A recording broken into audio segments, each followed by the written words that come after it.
കേരളത്തിലെ ഏറ്റവും മികച്ച എഞ്ചിനീയറിംഗ് കോളേജായ CET ആര് ഭരിക്കും? അങ്ങനെ കാത്തിരുന്ന് കുറെ സമരം ചെയ്തും പ്രതിഷേധിച്ചും യൂണിവേഴ്സിറ്റി കയറി ഇറങ്ങിയും എലക്ഷൻ വന്നിരിക്കുകയാണ്.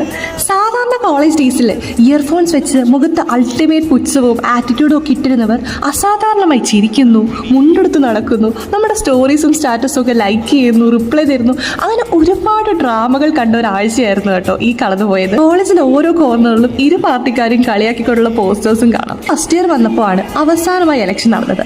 ആ ഇലക്ഷനൊടുവിൽ യൂണിയൻ പിടിച്ചത് SFI ആണ്. തൊട്ട് ഞാൻ കണ്ട CET വാസ് കളർഫുൾ.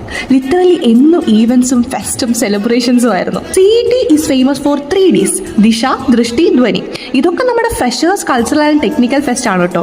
ഇതെല്ലാം അറ്റ് ദ പീക്ക് എക്സ്പീരിയൻസ് ചെയ്യാൻ പറ്റിയ ഒരു ഇയർ ആയിരുന്നു അത്. ഈ വർഷം എലക്ഷൻ ഉണ്ടായിരുന്നില്ല, സോ യൂണിയൻ ഉണ്ടായിരുന്നില്ല, and college was completely dry. Now I am in my 3rd year കേട്ടോ.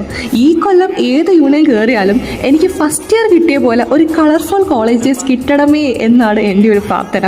അപ്പോൾ അത്രേ ഉള്ളൂ. ലെറ്റ്സ് സീ ആര് ജയിക്കുമെന്ന്.